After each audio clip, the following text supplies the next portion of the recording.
Hello everyone, my guest today is a multiple world champion in a one-of-a-kind sport, freediving. Therefore, as I am at the very beginning of this journey myself, I'm feeling very humble right now, but excited too, to have the privilege to chat with you, Umberto Pelizzari. Ciao campione, come stai? Your Italian is very good. I'm fine, thank you. And I hope the same for you. Before we dive into your impressive freediving records and history, I'd like to do a quick little flashback. At 5 years old only, you were already a great swimmer who dreamt to swim with dolphins. I want to tell you the truth. At the beginning, when I was very young, I was afraid of water. I was afraid of shower, of everything. So my mother decided to send me to the pool just to be better in the water. And after I discovered the pleasure of staying in the water, after underwater, I was a swimmer. I was competing. So every day I was in the pool for training. And there I discovered my pleasure in holding my breath, swim as long as I could in the water, underwater, and sometimes competing with, the challenge with the other guys swimming with me. And sometimes the challenge was with myself.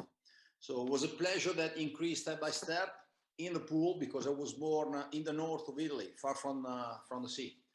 And after I was training every day in the pool, so I could train also at the same time parallel the freediving. And when I stopped competing, when I was 17, 18 years old, competing swimming, I decided I wanted to get stronger freediver. And there, that time there was not internet, YouTube or whatever. And I decided to study, to explore myself what I had to do to be a stronger freediver. So at age 19, as you said, you decided to turn to freediving. Why did you take up this sport to realize your dream of swimming with dolphins? Why not, for example, like scuba diving? Was freediving popular back then? No, freediving was not popular. I had the certification in scuba diving, but I was better when I was underwater holding my breath. And then I discovered why I was better without any stuff, equipment, and whatever. There was a journalist that wrote that the scuba diver is diving to look around.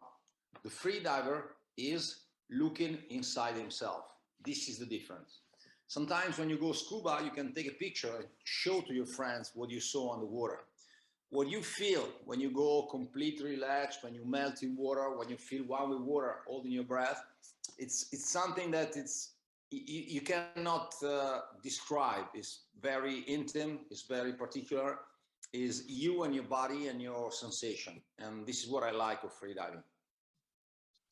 So 4 years later only, in 1988, you set the record for static apnea. I can't even imagine breaking any record in apnea in 4 years right now, because I'm starting right now and you started, and then 4 years later, you already broke a record. How many hours per day were you training then? That time I was not a professional freediver, so I had to study. I was at the university and I had to mix, studies, training, understanding how to get better because I had no trainer. I was just, exploring the world of yoga, relaxation, mental training techniques, and whatever. But all the time I had was underwater holding my breath. And that was a great satisfaction because I was not considered a strong freediver. I was living far from the sea, close to the mountain. And that was for me the first little step in the career I had after. What made you switch from the dream of recreational freediving to competition? I think during the university, I realized that I could be better, but I meant that I love the ocean, I love the depth, I love the blue, and there I want to go. But I was living far from the sea, so I could train only in static, dynamic free dive in the pools. When I finished university, I was in the army. And after the thesis, I had 4 more months for my military service. And I decided to go, and I asked for being moved to Elba Island, where Jacques Mayol did all his records. And the goal was being better as a deep freediver, understanding how to move underwater, how to relax, how to equalize, how to adapt my body to the pressure. I had no experience in that. I was just a swimming pool freediver. So I went there and I decided to increase a little bit my depth. And after 1 week training, I discovered I was not too far from the world record. That time was the big legend, the big champion was a Cuban freediver, Pipin Ferreras. And after 1-2 weeks, I was not far from his depth. So I decided to go straight to the goal, training to establish a world record and beating Pipin. It's incredible how you managed to do that. 2 years later only, you broke not one, but 2 world records while obtaining a degree in information science. 6 minutes and 3 seconds of static apnea in a pool, and 65 meters in immersion apnea in constant weight. A new discipline for you, by the way. So for anyone who doesn't know, constant weight is, and correct me if I'm wrong, because this is from the internet, is freediving with a rope only as a guideline, which the diver is not allowed to touch. This is one of the 8 disciplines, I believe, that are internationally recognized for competition. Which is the hardest discipline for you to train for? According to me, it's constant weight. This one, you have a rope, you can follow that, you cannot touch it. So the athlete, the freediver, has to kick down and kick back. So it's a strong physical effort. The effort is done without receiving oxygen. So muscles are producing lactic acid, but you have no oxygen to clean your muscles. So, and when you touch the bottom and you take the tag at the maximal depth, the worst is coming. 80% of the effort have to be done to come back. So that's the most complicated and difficult of all disciplines, in my opinion, according to me. And also the mental part is very important because when you start kicking to join for ascending to join the surface, you have to move your mind away from the rope meters that are passing very slow. So also the mental part in constant weight is pretty hard. Have you seen any evolution in how these different types of free dives are done? Yeah, freediving is completely changed. The evolution was important, and that's absolutely normal. For example, in constant weight, when I was competing, we're all using bifins, stereo fins. Now all the deepest freedivers in constant weight are going with monofin. Mm-hmm. It's a big mono, it's a big fin where you go with both feet and you move like a dolphin, descending and ascending. So it's also the equalization technique is changed, and it's normal. All sports modify technique, and also freediving is modern freediving is not the same as 20 years ago. From what I've learned so far in my course and seen about freediving, it has a lot to do with relaxation and concentration. Watching Ocean Men, which you were in, definitely confirmed it. Did you start yoga since the very beginning of your freediving journey? Yeah, I think when I was trying to get better as a freediver, I understood that yoga was very important. And I consider the mental part of freediving absolutely important. With your body, you can go where physiology is leading you to go. You can have a natural gift, so you go deeper than another one. But after, if you want to pass this wall, you need to work with your mind. So with yoga and breathing techniques, it's, I think was the solution to be better, to be more relaxed, to be focused on what you have to do. And so I started since the beginning with yoga, pranayama, breathing techniques. And I remember I went to France for a few times to learn freediving with the first yoga teacher that Jacques Mayol had. No, the first teacher of Jacques Mayol was an old man living in Nice. And I was there to learn how to breathe, how to relax, how to practice yoga, which is good for freedivers. And that was I was really at the beginning of my career, but I was convinced that mental part was absolutely important. You even actually went to China as well to live amongst the monks. Did you see any improvement in your breath hold after you went there and used their techniques? I was with the Shaolin monks in China, and I was there for a documentary. And after I decided to stay for about 2 more months to learn how to breathe. But I think, okay, they can use their breath in a very good way. But the quality they have is not to feel pain, not to move their mind away from the part of your body which is hurting, which is suffering. This is a very important quality they have. And I think I practice breathing technique, but also mental training techniques. That was a nice period of my life. These 2 months there, pretty tough, pretty hard. Wake up early in the morning. The food for an Italian was not too good, but I love that period. Of all the 16 attempts that you've had, 16 records have been set. One of them involves crossing the wall of 150 meters, which was considered impossible. First of all, congratulations on such an amazing achievement.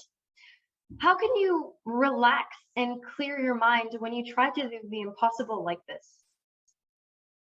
You know, impossible is an opinion. Enzo Mallorca said that to the doctor that was sure that man after 50 meters could die for the pressure of water. So, you know, impossible is just relative word.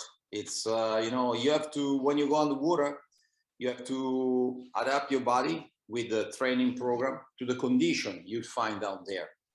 150 meters deep, you have 16 atmospheres. Means that you have 16 kilos on each centimeter square of your body.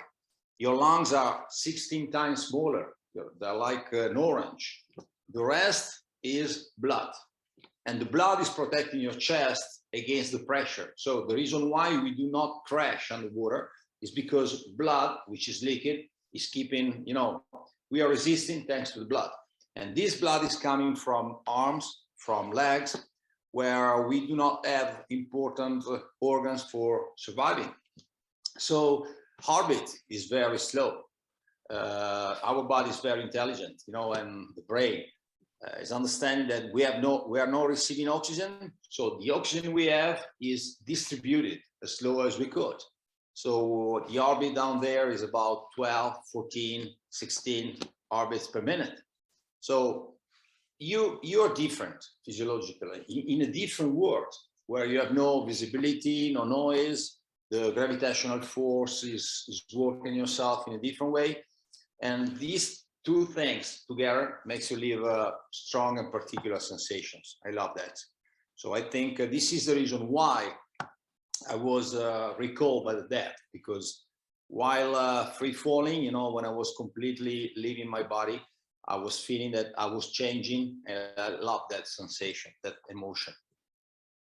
Amongst all your incredible records, do you have one favorite, one that really marked you, one you were really happy and worked really hard to achieve? Any record is a nice story.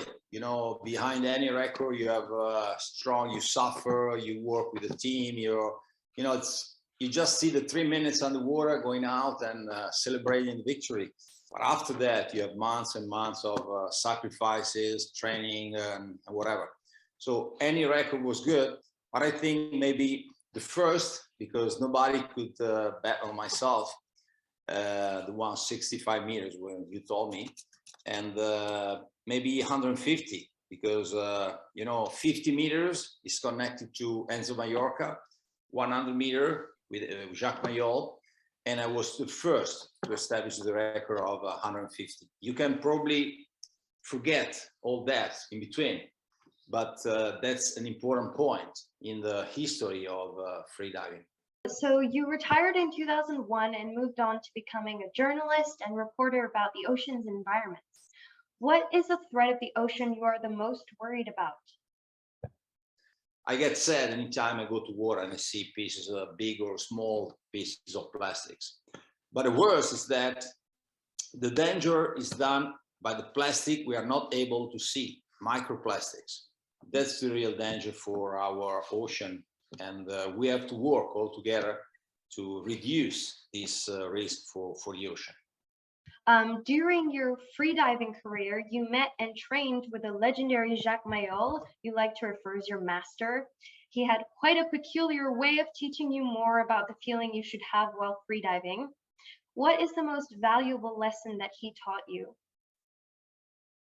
I spent 5 years with Jacques Mayol, so I met a legend, and I could not believe to my eyes the first time I was in the water with him. And he told me many things. I learned so many things thanks to him. But I think the most important thing, according to him, freediving was sensation. Freediving was relaxation. Freediving was don't go to water feeling you are terrestrial and you move your nature underwater. Underwater, you have to forget it and try to establish a connection with the ocean and move underwater according to the laws of the ocean. This is what I was repeating me all the time.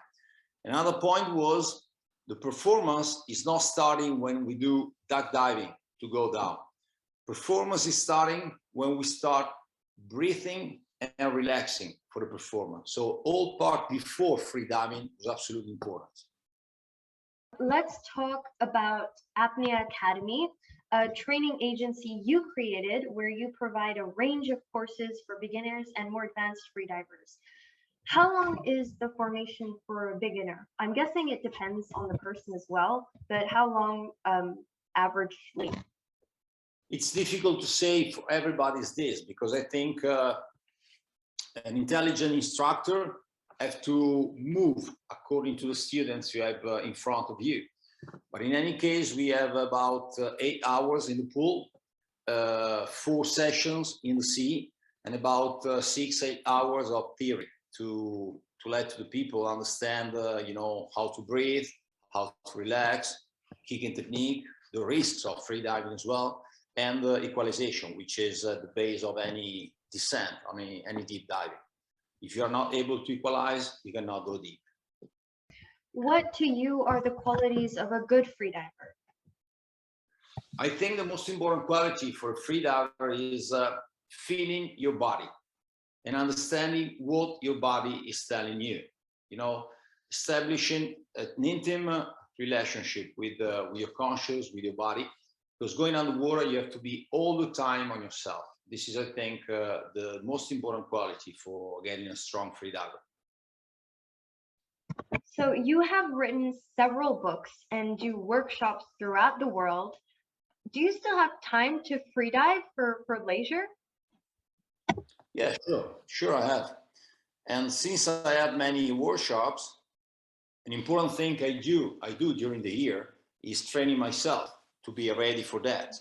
I love spearfishing.